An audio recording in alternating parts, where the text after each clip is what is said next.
اس کے بعد سورہ لقمان ہے۔ لقمان علیہ الصلاۃ والسلام کے وصایا،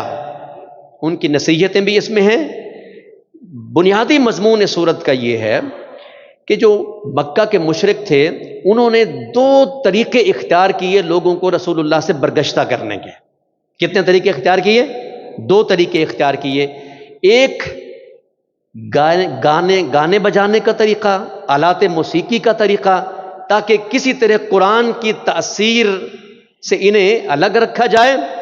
وگرنہ وہ دیکھتے تھے کہ جو قرآن سنتا ہے، جو رسول پاک کی بات سنتا ہے، وہ سر دھنتا ہے، ہلکا بگوش اسلام ہوتا ہے، ہمارے کام سے جاتا ہے، لہٰذا انہیں انگیج کرو، انہیں مصروف کرو، انہیں الجھاؤ۔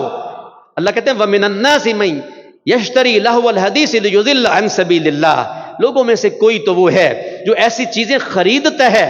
جو کہ لہو الحدیث ہیں، فضول چیزیں ہیں۔ ان چیزوں کو خریدنے کا، آلات موسیقی، عبداللہ ابن مسعود اس کی تفسیر کرتے ہیں کہ وہ جو آلات موسیقی خریدتے ہیں کس مقصد کے لیے؟ لیضل عن سبیل اللہ، تاکہ وہ لوگوں کو اللہ کی راہ سے بھٹکائیں اور گمراہ کریں۔ وَيَتَّخِذَهَا هُزُوًا، اور انہیں وہ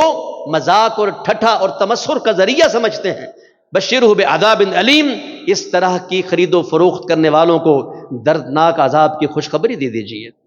لہذا وہ یہ گلوکارائیں، یہ رقاصائیں، یہ آلات موسیقی، اس طرح کی یہ ساری شیطانی آوازیں اللہ کی وحی کو پس پش ڈالنے کے لیے اور اللہ کی وحی اور قرآن سے لوگوں کو برگشتہ کرنے کے لیے ان ساری شیطانی آوازوں کے سہارے لے کر وہ لوگوں کو رسول سے اور قرآن سے برگشتہ کرنا چاہتے تھے۔ مشرکین کی ایک تو یہ بد روش اللہ نے یہاں ذکر کی ہے۔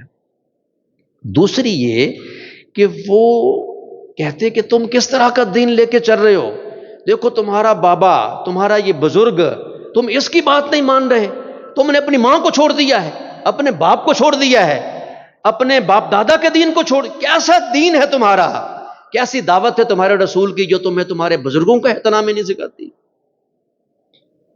تو اللہ رب العزت نے وصایا لقمان میں لقمان علیہ الصلاۃ والسلام کی نصیحتوں میں یہ سمجھایا ہے،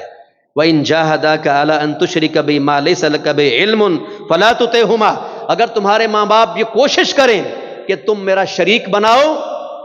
تو تم نے اپنے ماں باپ کی بات نہیں ماننی ہے۔ وَصَاحِبْهُمَا فِي الدُّنْيَا مَعْرُوفًا، ہاں دنیا کے معاملے میں ان کا جو ادب احترام ہے، جو انہیں جوتا کپڑا لے کے دینا ہے، جو ان کی خدمت کرنی ہے،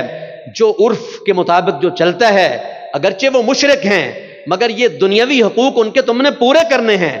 گمراہ ماں باپ کی دین کے معاملے کے اندر اطاعت نہیں کرنی ہے، اللہ کے مقابلے میں ان کی بات نہیں ماننی ہے، اور رسول اللہ کی حدیث اور سنت کے مقابلے میں ان کی بات نہیں ماننی ہے۔ یہ دو طرح کی کوششیں تھی مشرکین کی طرف سے، ایک آلات موسیقی کے ذریعے سے لوگوں کو برگشتہ کرنا، اور ایک ماں باپ کی عصبیت کا تانا دے کے کہ دیکھو تم اپنے بزرگوں کی نہیں مانتے۔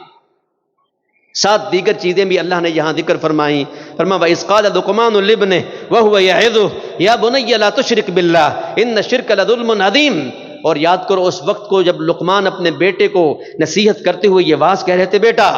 اللہ کا شریک نہ بنانا، یقیناً شرک بہت بڑا ظلم ہے، اور کہا کہ رائی دانے کے برابر بھی کوئی چیز ہوگی، چاہے وہ چٹان پہ ہو، چاہے وہ آسمان میں ہو، چاہے وہ زمین میں ہو، قیامت کو اللہ لائے گا۔ اے میرے بیٹے نماز قائم کر، نیکی کا حکم کر، گناہ سے منع کر، اور یہ سب کے سب کام ہمت کے کاموں میں سے ہیں، اکڑ کے مت چل، اپنے گال مت پھیلا۔ یہ سب تربیت کی باتیں وصایا لقمان میں یہاں دیگر باتوں کی صورت میں درج ہے، مگر جو اصل مضمون ہے وہ یہ کہ ماں باپ